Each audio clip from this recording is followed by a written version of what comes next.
Hi guys, Super Secret Tech here, and I'm going to go over a deck list that I've been working on lately. I just completed in a player run event, and I made some new tweaks. I've been doing really well since making the tweaks, so I figured I'd share it with you. This is my version of Blue-White Tron. One of the things that you'll probably notice almost immediately is that I don't have the Gifts Ungiven Unburial Rights package. Um, And it's not that it's necessarily a bad thing. I just wanted to try a more traditional style of blue-white Tron, a little more control-based, um, and a little less of the just combo instant win type thing. For lanes, I'm running all 12 Tron pieces, 1 Academy Runes, a basic Plains, a basic Island, an Arid Mesa, a Scalding Tarn, 4 Sea Chrome Coasts, 1 Nimbus Maze, and 2 Hollow Pound. Um, The reason I picked the lands that I picked is because I'm running Sundering Titan. The other thing is I didn't want a Path to Exile being used against me and it be a complete waste, so I have 2 basics. For that and also for the fetch lands. Um, but Sundering Titan is just really, really good. And especially against like all the Scape Shift and everything like that decks, it really slows them down and stops them. Um, even if I turn this eventually into the more combo build, I think I'll still run Sundering Tine, just so I can Unburial Rights them and blow up their lands. Because I think it's hugely, uh, just a huge sweeper and a huge change in the board state. Um, for my spot removal, I have 1 Repeal and 4 Path to Exiles. For my colorless mana fixing options, I have 4 Azorius Signets, 1 Talisman of Progress. Basically, the the reason that it's 4 in 1 is even though the Talisman of Progress is better on turn 2, Azorius Signet is better because it taps for both colors, which is really, really useful, and it doesn't deal you a point of damage. And so that's the reason I have the ratio of 4 to 1. And then 4 Expedition maps. Um, Another thing that's a little different in my build than most of the other builds, I run Trinket Mage. He's just really good utility. He can go fetch an Expedition map. He can go fetch an Engineered Explosive, because I don't see any point in running Academy Runes and Trinket Mage and not running an Engineered Explosive. Um, and there's also some utility cards on the sideboard that he can go fetch.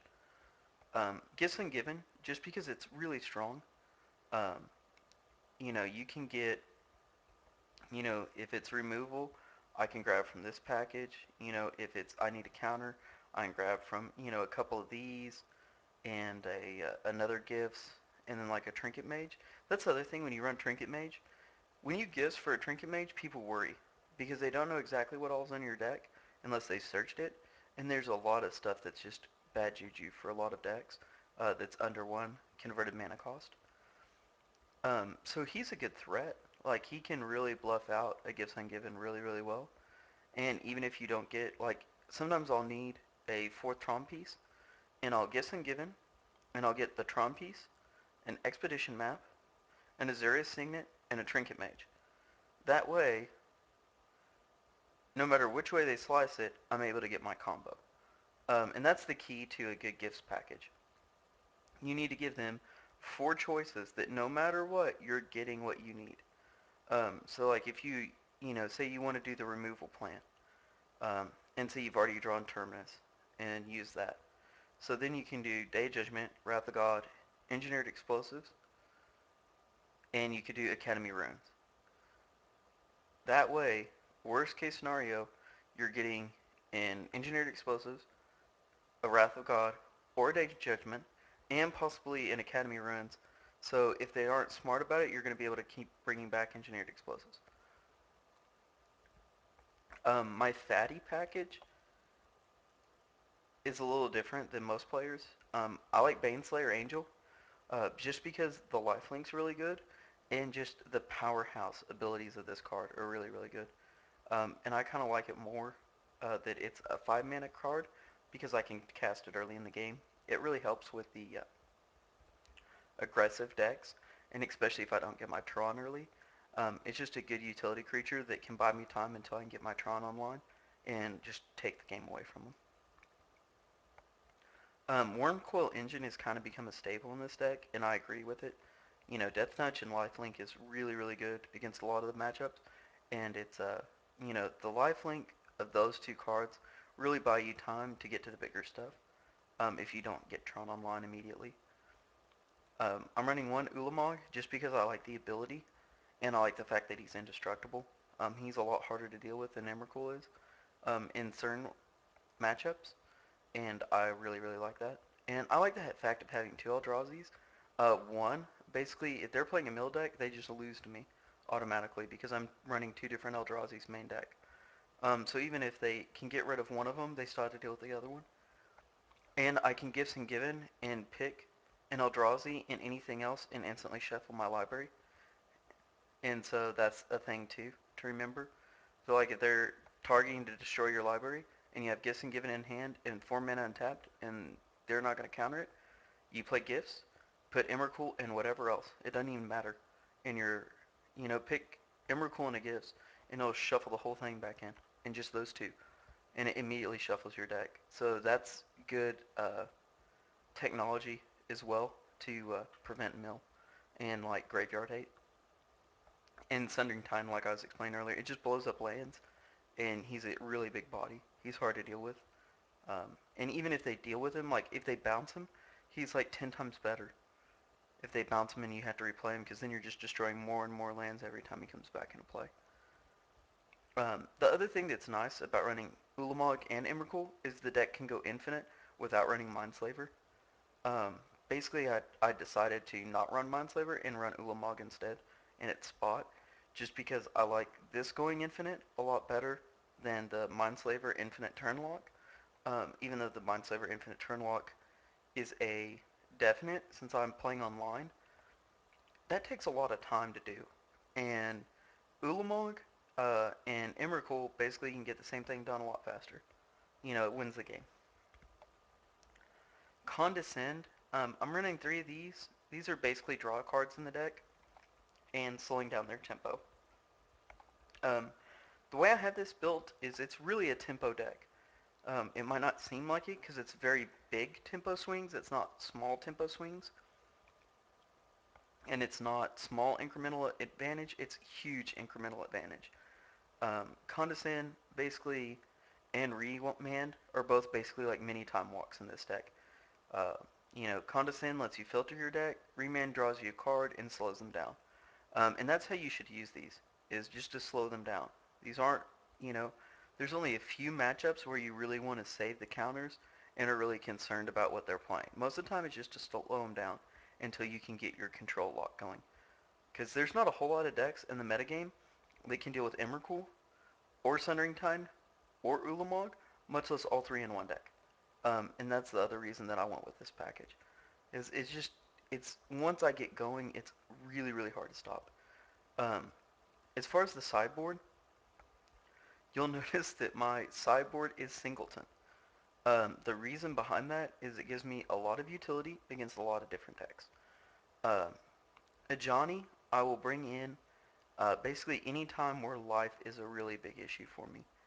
If they're playing Mono Red Burn, I'm bringing in a Johnny. And Timely Reinforcements, I'm probably also bringing in Face Feathers.